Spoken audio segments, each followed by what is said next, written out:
petit top des moments cocasses qui se sont passés lors d'un baptême. Vous savez, les enfants sont imprévisibles et donc il se passe toujours des dingueries avec eux. On n'est jamais tranquille et vous allez voir que des fois ça va très très très loin, mais c'est toujours un plaisir, ça fait des souvenirs. Voilà, ça fait rigoler l'assemblée. Tant voilà, ça va. Tant qu'il n'y a pas un enfant qui commence à marcher sur les murs, hein, et à parler en latin avec les yeux rouges, ça va. Là, on est tranquille, ça ne craint pas grand chose. Alors on va regarder tout ça. Mettez un pouce, abonnez-vous et découvrez ces quelques moments cocasses pendant les baptêmes des enfants. Aïe aïe aïe aïe aïe, ça va être compliqué pour la suite, hein. Il y en a qui ont pas peur, hein. Il n'y avait pas assez d'eau. Aïe aïe aïe, oula, ça se serre.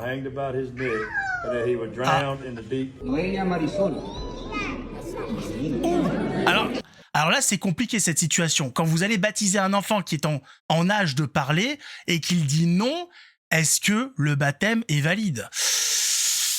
Aïe aïe aïe aïe, c'est pour ça qu'on dit baptiser les enfants tôt, comme ça c'est fait. Ensuite, bien évidemment, ils continueront leur chemin spirituel s'ils veulent. Hein, ils feront la confirmation, la première communion, tout ça. Après, ça les concernera eux.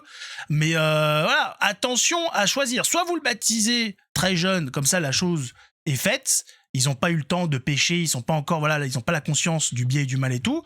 Soit vous attendez ensuite qu'ils soient en âge de savoir ce qui se passe et ensuite de lui demander s'il le veut ou pas. Mais là, voilà, là c'est compliqué, hein. Là, je sais pas vraiment si ça va être valide, hein. Ah bah, elle avait envie d'avoir de l'eau.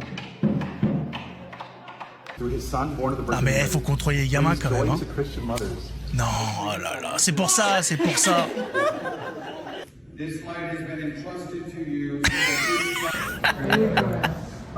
Regardez, il est heureux, le gamin. Oula, ouais, bah pas lui, hein. Oh, je sais pas qui est derrière, mais l'aura de cette personne, hein.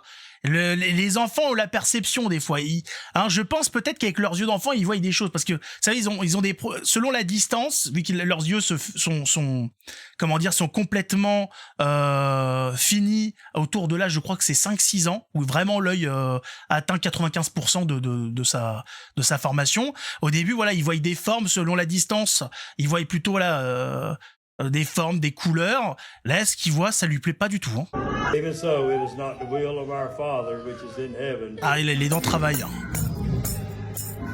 Non, mais ça, par exemple, on met pas des instruments. Oh là là, non, là, c'est pas possible. Là, c'est pas marrant, là. Ah, lui, il est heureux d'y être. Ça, c'est beau, voilà. Il était heureux.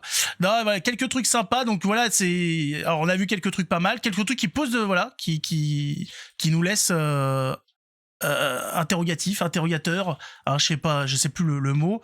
C'est vrai. Qu'est-ce qui se passe quand un enfant dit non? Aussi, apprenez à vos enfants à il faut leur apprendre à se tenir en public, hein, même à la maison d'ailleurs, d'avoir un comportement. Il y a un moment pour jouer, il y a un moment pour être sage, pour écouter, pour tranquille. Nous par exemple pour les enfants, ils ont des livres à la messe parce qu'on sait qu'ils vont on était pareil. Un enfant, ça déborde d'énergie. Lui demander d'être sage, de vraiment rien faire pendant 1h30, c'est pas possible.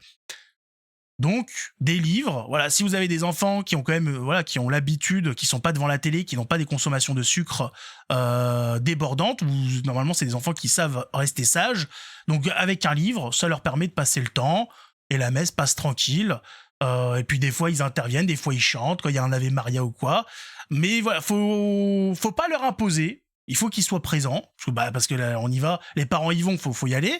Et ensuite, faut petit à petit, ça sert à rien. Si ça les intéresse, ça les intéresse. Si ça les intéresse pas, il faut essayer de savoir pourquoi. Et puis essayer de leur faire comprendre l'importance de la messe, leur parler de ce qu'on ne voit pas, la présence de Dieu, des anges, tout ça. Ça peut les intéresser en imaginant un petit peu tout ça, faire appel à l'imagination. Ça peut être pas mal. De leur montrer que ce n'est pas que ce qu'on voit à la messe. Il y a des choses qu'on voit et des choses qu'on ne voit pas. Ça peut aider, ça peut les pousser à s'y intéresser. En tout cas, on se retrouve pour une prochaine vidéo. Mettez un pouce, abonnez-vous. Que Dieu nous garde. Et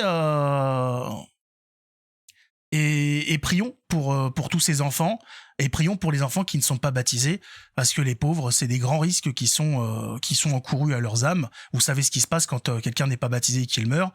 Voilà, donc prions pour que ces gens se réveillent, parce que c'est très lourd de conséquences. Il faut le savoir. Allez, ciao tout le monde!